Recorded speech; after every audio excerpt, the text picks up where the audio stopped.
দাবিতে শিক্ষার্থীরা বিক্ষোভ করছে। মূলত এই মুহূর্তে প্রধান বিচারপতি নীতিগতভাবে সিদ্ধান্ত নিয়েছেন, তিনি পদত্যাগ করবেন এবং এই কথাটি মূলত অন্তর্বর্তীকালীন সরকারের যিনি আইন ও সংসদ বিষয়ক মন্ত্রণালয়ের দায়িত্বে রয়েছেন আসিফ নজরুল, তিনি কিন্তু আসলে তার সঙ্গে কথা বলে এই সিদ্ধান্তটি তিনি নিয়েছেন। তবে রাষ্ট্রপতির কাছে সেই আনুষ্ঠানিকভাবে সেই পদত্যাগপত্র জমা দেবেন প্রধান বিচারপতি, এমনটি কিন্তু জানা গেছে। এবং এই মুহূর্তে কিন্তু দুপুর বেলায় কিন্তু প্রধান বিচারপতি তার পদত্যাগ করবার যে সিদ্ধান্তটি সেটি কিন্তু গণমাধ্যমে এসেছে দর্শক এই মুহূর্তে। এবং মূলত যদি বলা যায় সকাল থেকেই শিক্ষার্থীরা যারা বিক্ষোভকারী রয়েছে তারা কিন্তু আসলে হাইকোর্টে প্রাঙ্গণে এসে তারা কিন্তু উপস্থিত হয়েছে এবং বিক্ষোভ করছে। তারা বলছে তারা যেমনটি জেনেছিল মূলত আজ উচ্চ আদালতের যে প্রধান বিচারপতি সব বিচারপতিদের যে সম্পূর্ণ বেঞ্চ যারা রয়েছে এবং তাদের নিয়ে কিন্তু একটি মিটিং করবার কথা ছিল এবং সেই সভা থেকে সেই সভার ঘোষণার আগে কিন্তু শিক্ষার্থীরা ভিন্নভাবে যদি বলা যায় তারা আসলে সেই সময় থেকেই তারা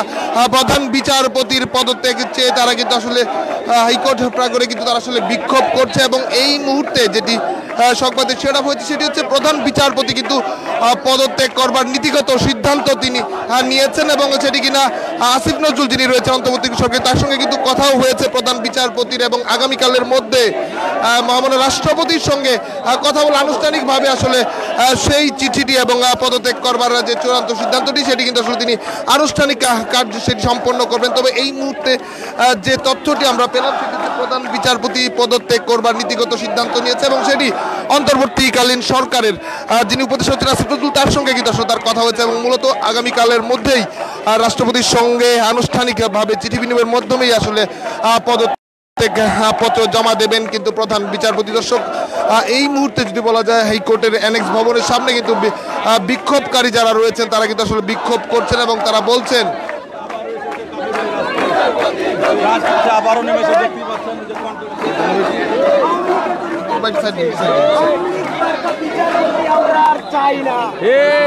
আচ্ছা, নতুন বাংলাদেশ বিনিময়ে কাফি কতটুকু পরিকল্পনা করেছে এবং সামনে কাফির কাছ থেকে বা কাফিকে যারা ভালোবাসে তাদেরকে নতুন বাংলাদেশ বিনির্মাণে কাফি কি পরামর্শ দেবেন?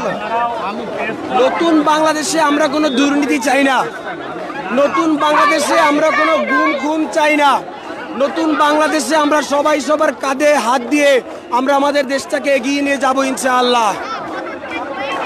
আচ্ছা ভাই, আপনি একটু শেষ করেন। কেন ভাই? সবাই তো মানে সবাইকে একটা সুযোগ দেওয়ার জন্য আর কি। না আপনারাই ভাই প্রত্যাশা স্বাধীন বাংলাদেশ হয়েছে, আমরা আমাদের স্বাধীন বাংলাদেশ ধরে রাখবো ইনশাআল্লাহ।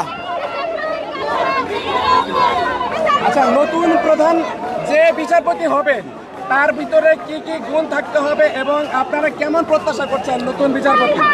কোনো প্রত্যাশা নাই, কোনো গুণ নাই, সে জনগণের জন্য কাজ করবে, এটাই হচ্ছে আমাদের চাওয়া।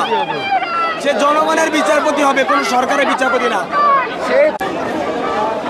এই মুহূর্তে সেনাবাহিনীর পক্ষ থেকে কিন্তু আসলে ব্যাগে ঘোষণা করছে মূলত জায়গা থেকে সরে যাওয়ার জন্য। তারা বলছেন নিরাপত্তার স্বার্থে তাদের